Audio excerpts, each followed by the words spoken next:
बढ़ते खबरों में आगे। तो बिहार में अभी और सताएगी गर्मी। जी हाँ, बिहार में गर्मी से बता दें आपको कि लोगों को निजात नहीं मिलेगी। अगले 2 दिनों तक गर्मी से राहत नहीं मिलने वाली है। पारा 40 से 41 डिग्री रहेगा। बंगाल की खाड़ी में नमी की वजह से पारा बढ़ गया है। दक्षिण पश्चिम मानसून बंगाल के इस्लामपुर में ठहरा। आपको बता दें कि 2 दिनों तक दक्षिण पश्चिम भाग में हीट वेव जारी रहेगा और सबसे अधिक वैशाली में 41.1 डिग्री तापमान रहने वाला है।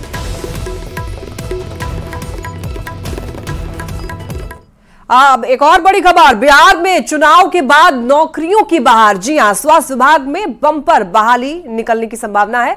45,000 कर्मी और अधिकारी की बहाली होगी। 4 महीने के अंदर नियुक्ति का लक्ष्य रखा गया। स्वास्थ्य मंत्री ने बहाली की समीक्षा की। तो ये बड़ी खबर और ये खुशखबरी है बिहार वासियों के लिए। चुनाव के बाद नौकरियों की बहार लगने वाली है। स्वास्थ्य विभाग में बम्पर बहाली निकलेगी। 45,000 कर्मी और अधिकारी की बहाली होगी 4 महीने के अंदर। आपको बता दें कि नियुक्ति का लक्ष्य रखा गया है। स्वास्थ्य मंत्री ने बहाली की समीक्षा की है। तो ये बिहार की जनता के लिए, बिहार वासियों के लिए अच्छी खबर है। एनडीए संसदीय दल की बैठक से पहले डिप्टी सीएम विजय कुमार सिन्हा का बयान सामने आया है। विजय सिन्हा ने कहा कि नरेंद्र मोदी के नेतृत्व में एनडीए की सरकार बनने जा रही है। वहीं केसी त्यागी की तरफ से विशेष राज्य का दर्जा और अग्निवीर के मुद्दे पर डिप्टी सीएम ने कहा है कि बीजेपी सबका साथ सबका विकास के मंत्र पर चलती है। बीजेपी किसी दबाव में नहीं रहती है। वहीं जेडीयू की तरफ से अच्छे मंत्रालय की मांग पर उन्होंने कहा है कि विपक्ष भ्रम का वातावरण फैलाना चाहता है।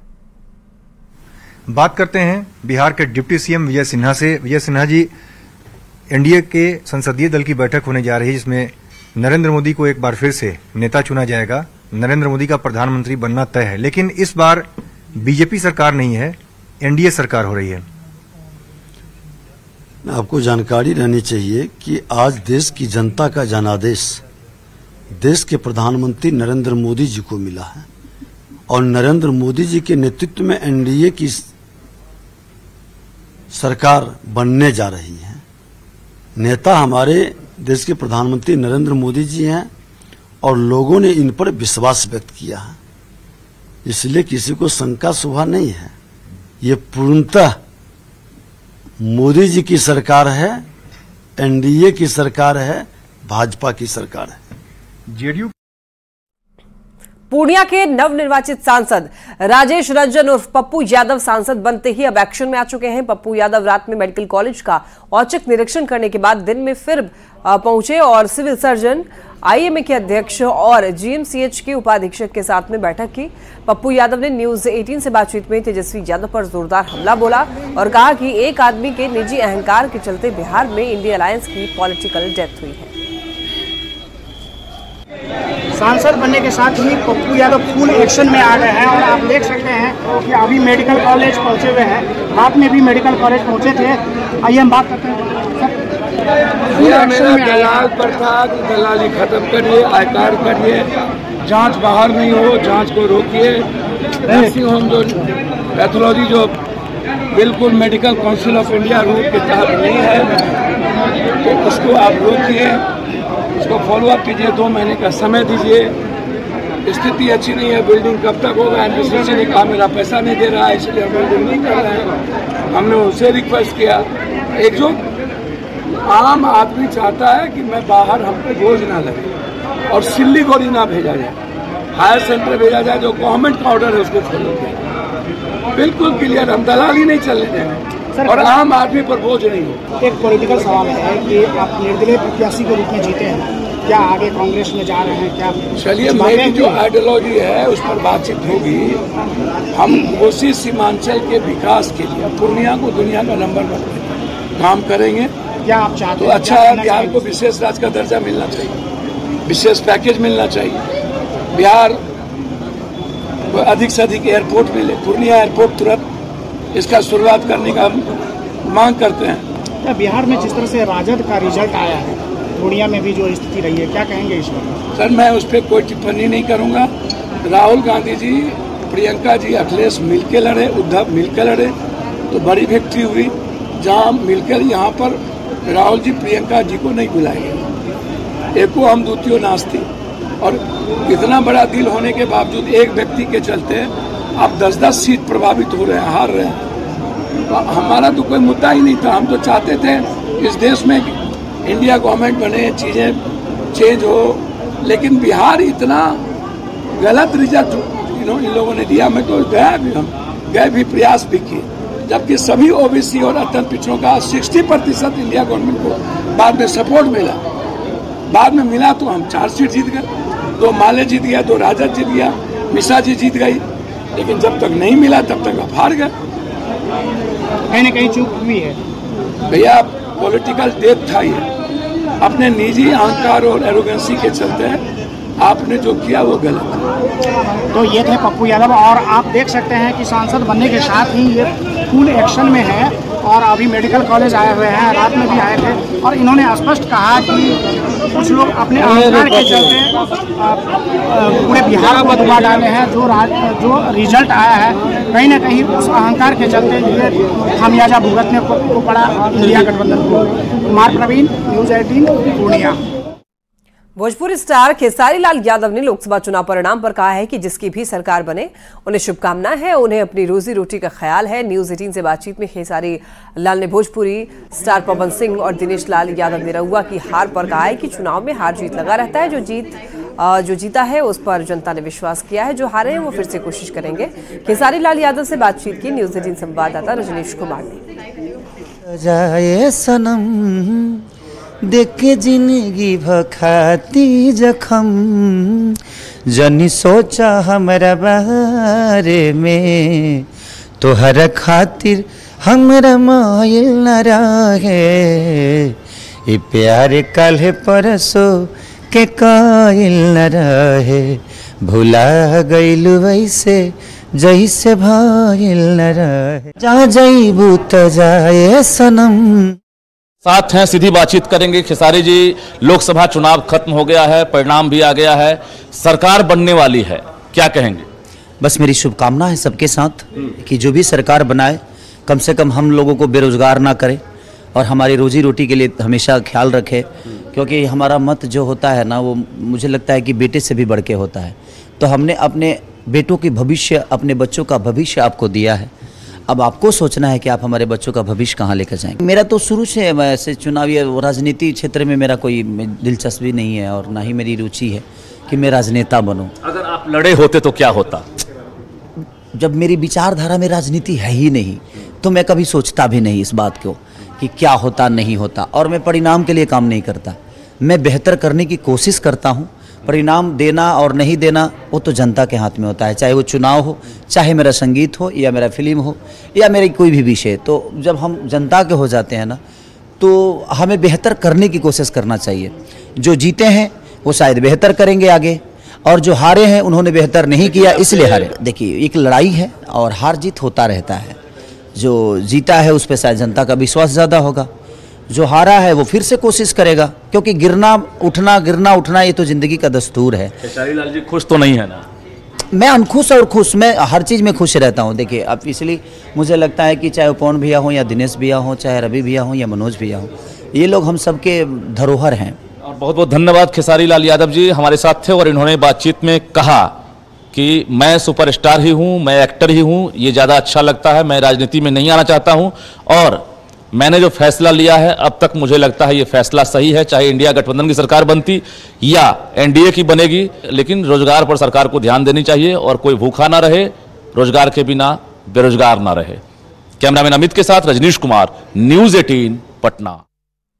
गया के महाबोधि सांस्कृतिक केंद्र में धर्म संस्कृति संगम के जरिए 10वां वार्षिक चीवरदान और संगदान कार्यक्रम का आयोजन किया गया, जिसमें बिहार के राज्यपाल राजेंद्र विश्वनाथ आर्लेकर के साथ आरएसएस सदस्य डॉक्टर इंद्रेश कुमार के अलावा धर्मगुरु शामिल हुए। राज्यपाल ने सभी बौद्ध धर्म गुरुओं को चीवर दिया।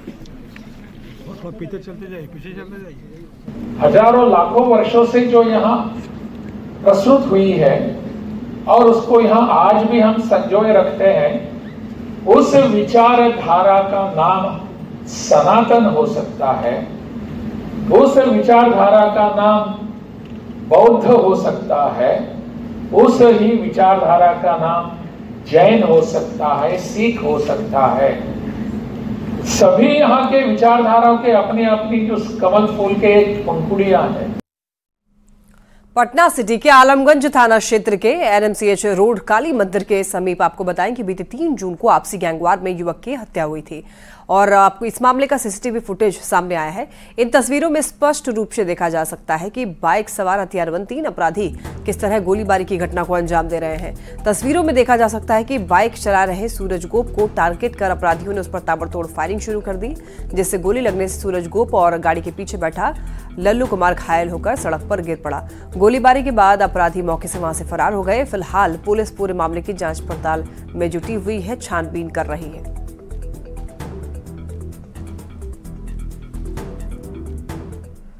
मुजफ्फरपुर पुलिस ने हत्या और लूटपाट के 2 आरोपियों को मुठभेड़ में गोली मारी है। दोनों अपराधियों के पैर में गोली लगी है।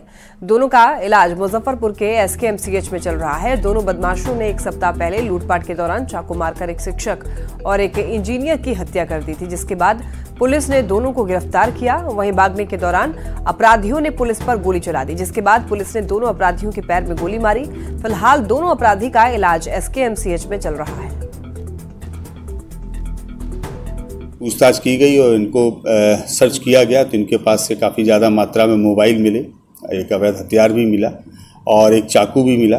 और जब पूछताछ के बाद में फर्दर रिकवरी के लिए इनको ले जाया जा रहा था तो रास्ते में ही शौच का बहाना बनाकर ये उतरे और जो पुलिस पदाधिकारी वहाँ पर उनके साथ में थे, बिट्टू कुमार, उनके साथ धक्का मुक्की की गई इन लोगों के द्वारा।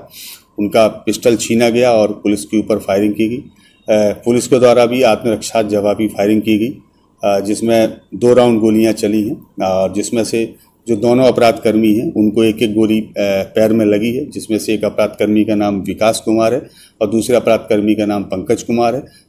मुजफ्फरपुर पुलिस ने भारत में अवैध रूप से घुसे विदेशी नागरिक को गिरफ्तार कर लिया है। एसएसपी ने बताया कि विदेशी नागरिक जी लियांगिंग को लक्ष्मी चौक से गिरफ्तार किया गया है, जो चीनी मूल का है। पूछताछ करने पर उनके पास से कोई भी लीगल डॉक्यूमेंट नहीं मिला है। साथ ही चीनी नागरिक काठमांडू से वीरगंज सड़क मार्ग होते हुए मुजफ्फरपुर पहुंचा था। फिलहाल पुलिस ने फॉरेन एक्ट के तहत मामला दर्ज कर लिया है और जांच में जुटी है। विदेशी नागरिक हैं जो चीनी मूल के हैं और उनकी गिरफ्तारी की गई है। चूँकि एक विदेशी नागरिक के पास में जब भी वो भारत में आते हैं तो उनके पास में एक प्रॉपर डॉक्यूमेंट्स होने चाहिए। कल वो भटकते हुए यहाँ मिले थे। जब उनको सर्च किया गया, उनसे प्रॉपर डॉक्यूमेंट्स की मांग की गई तो वो जो प्रॉपर डॉक्यूमेंट्स होते हैं उनको पेश नहीं कर पाए हैं। इस आलोक में फॉरेन एक्ट के अंतर्गत कार्रवाई की गई और उनके ऊपर प्राथमिकी दर्ज की गई।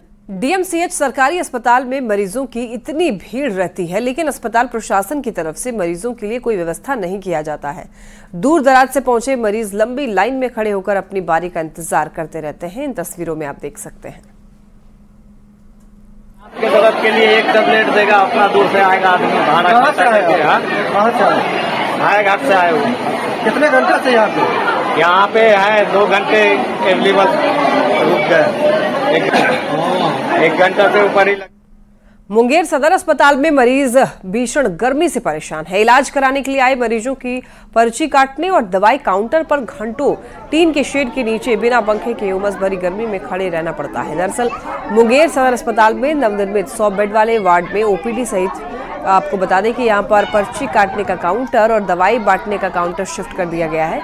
काउंटरों के ऊपर शेड तो लगाया गया है, लेकिन इस टीन के शेड में कोई पंखा नहीं लगवाया गया है। टीन शेड के नीचे मरीज और परिजन गर्मी में घंटों लाइन में लगे रहते हैं। शेड में पीने का पानी भी उपलब्ध नहीं है।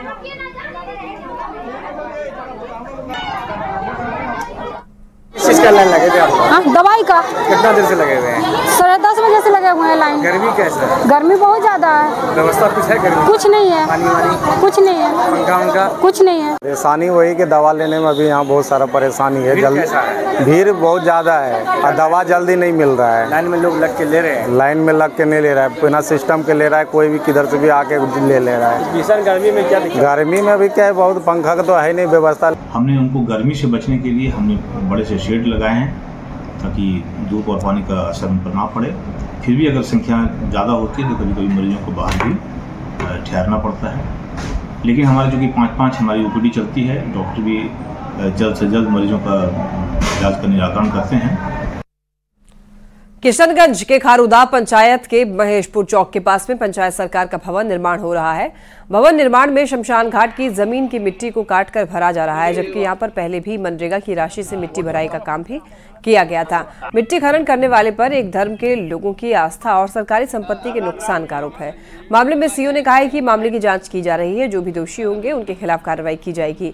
इस मामले पर ठाकुरगंज के पूर्व विधायक ने भी कहा है कि हिंदुओं का सबसे पवित्र स्थल शमशान घाट है, जिसे नजरअंदाज नहीं किया जा सकता है।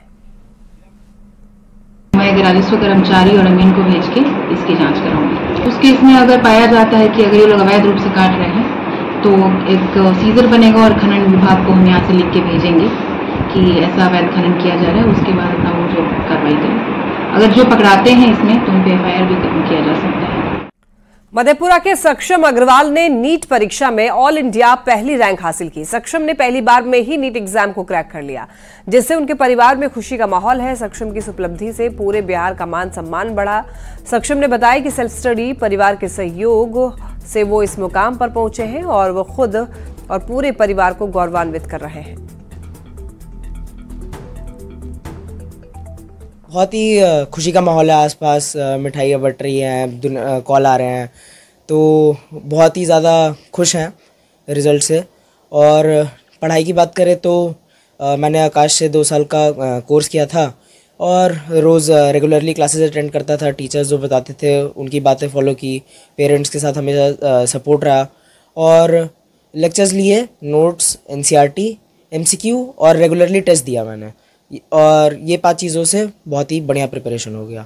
एक्चुअली में ही वाज सेल्फ मोटिवेटेड, वो सेल्फ मोटिवेटेड बच्चा था, परसिस्टेंट था अपने पढ़ाई के लिए, कंसिस्टेंसी था रेगुलरली, ठीक है ना। 2 साल तो इसने भी बहुत त्याग किया, क्योंकि कोई इवन 2 क्लोज फैमिली फंक्शन था हम लोग का, सिल्लीगुड़ी में ही था, जबकि शादी कोई अटेंड नहीं किया। पूर्णिया के सरसी थाना पुलिस ने पिकअप से करीब 1293 लीटर विदेशी शराब बरामद की। जब्त शराब को आम से लदे पिकअप में छिपा करके ले जाया जा रहा था। बता दें आपको कि शराब की कीमत लगभग 12 से 15 लाख रुपए बताई जा रही है। पुलिस ने शराब के साथ में स्कॉर्पियो गाड़ी, पिकअप के बाइक के साथ साथ 2 तस्करों को भी गिरफ्तार किया है।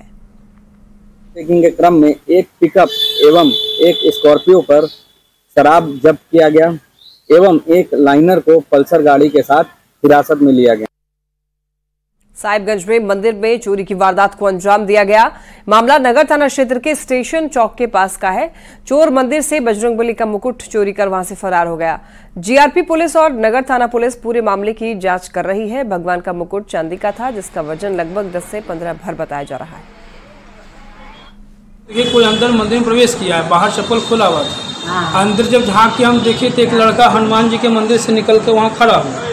थोड़ा देर हम उसको देखते रहे, फिर वो निकल करके बाहर निकला मेन गेट से और फिर पूरा की ओर निकलते हुए चला गया। वो लड़का गुलाबी रंग का टी शर्ट पहना हुआ था, ब्लू रंग का हाफ पैंट पहना। चांदी का मुकुट हनुमान जी का मस्तक पे लगा हुआ था 10 भर का, वही मुकुट चोरी हुआ। फिर हम स्नान वगैरह करके आए, जब संध्या वंदन करने के लिए बैठे तो देखे हनुमान जी का माला जो है वो लटक करके फेस पे आया हुआ है। जब माला को सही करने के लिए हम गए हैं तब देखे कि उसमें मुकुट ही नहीं है। खबर धनबाद से है, जहां पर पीओ कार्यालय में चोरी का एक मामला सामने आया है। पीओ कार्यालय में चोरों ने इलेक्ट्रिक उपकरणों पर हाथ साफ किया। चोर कार्यालय से विंडो AC, इन्वर्टर, बैटरी समेत कार्यालय का प्रिंटर चोरी कर वहां से फरार हो गए। घटना की सूचना पीओ ने बागमारा पुलिस को दी, जिसके बाद पुलिस और CISF की टीम ने छानबीन शुरू की। पुलिस कार्यालय में लगे CCTV फुटेज को भी खंगाल रही है। AC था, बैटरी के साथ साथ इन्वर्टर था, उसकी चोरी हो गई। और साथ ही साथ दूसरे चैम्बर में एक प्रिंटर था जो कि बिल्कुल ही नया था, उसकी भी चोरी है। ये 3 चीज़ों की चोरी रात में हुई है और इसके संज्ञान में लेते हुए हम लोगों ने प्राथमिकी दर्ज भी की है और अब इसका पुलिस इन्वेस्टिगेशन करेंगे। इसमें क्या आता है ये पुलिस के ऊपर निर्भर करता है। और इसी के साथ बुलेटिन में इतना ही। आप देखते रहिए News 18।